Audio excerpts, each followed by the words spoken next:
After your first week of an introduction to fecal sludge management, hopefully you feel confident to explain what fecal sludge and fecal sludge management are.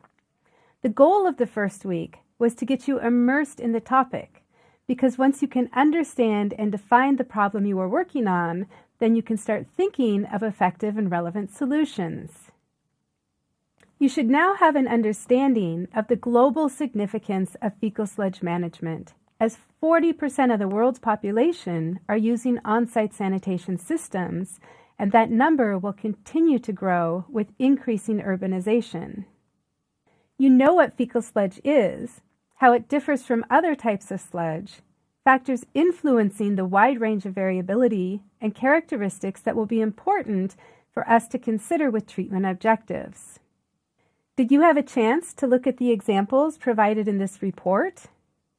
You also learned about how a complete sanitation service chain for fecal sludge management is different than for sewer-based systems.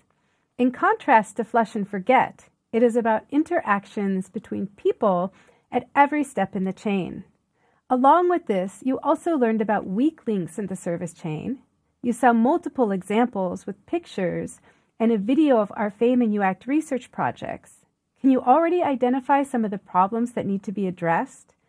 Lack of financial resources, lack of existing infrastructure, lack of legal and regulatory frameworks, building pit latrines without thinking what happens when they become full. Hopefully, you are also starting to think about the different magnitudes of problems that need to be addressed. The immediate problem of getting excreta out of communities and cities, and longer term, the most sustainable, globally relevant solutions. On-site sanitation could provide a less expensive and more sustainable solution that is less resource and energy intensive, but only if every step in the service chain is managed adequately. Concepts you are learning about for applying sustainable citywide fecal sludge management include the engineering design approach to think logically about first defining treatment objectives, then quantifying and characterizing waste streams that will need to be treated, and then considering all of the design variables when selecting and designing treatment technologies to meet these goals and demands.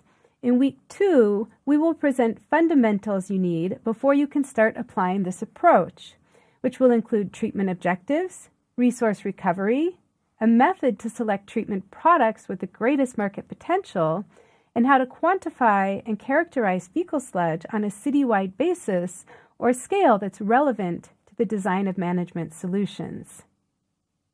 In week 4, you will learn more about all of the different types of design variables that you must consider and how a planning framework can help you to think about them and at which step you need to consider them. However, you are also now aware that solutions are not only about technology. Finding solutions are at the bottleneck of planning, management, and technology.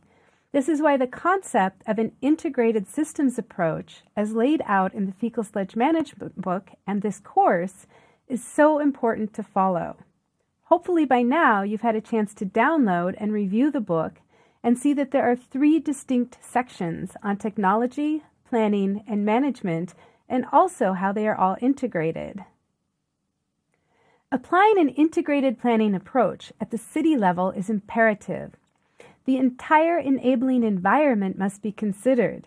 In particular, management and financial schemes must be defined and validated prior to making final decisions on technical options. To demonstrate the importance of planning and management for success, you saw examples of mistakes people have made.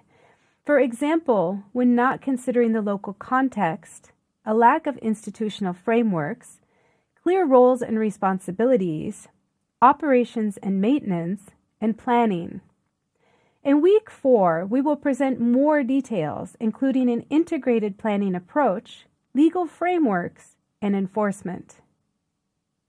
You also learned about what is working and what is not working in the fecal sludge management service chain in 3 different cities, Hanoi, Kampala, and Toyokawa.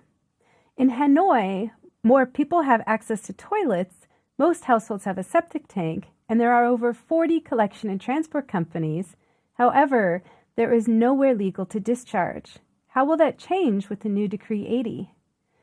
In contrast, in Kampala, there is fecal sludge treatment, but access to toilets is frequently crowded and unhygienic.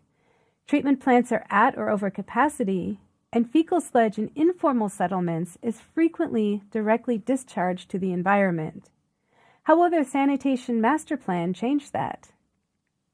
In Toyokawa, where 30% of sanitation is met with on-site solutions, 100% of excreta is safely managed. Have you started thinking about why different aspects work in each of these cities? So hopefully you understand now the scale of the problem. Did we overwhelm you? Don't worry, solutions happen step by step, and now we can start moving ahead learning about deriving solutions. What are steps you think you could already take in your city? Do you have any ideas? Please add them to the forum for discussion. And please also be sure to review the additional resources we have provided on the platform. So now we'll move on to week 2, where we present more of the fundamental knowledge that you need to start designing and selecting treatment technologies, including treatment objectives, quantification and characterization, resource recovery, and we will introduce you to technologies that are used to get sludge from on-site containment to treatment plants. Thanks for joining. See you in week 2.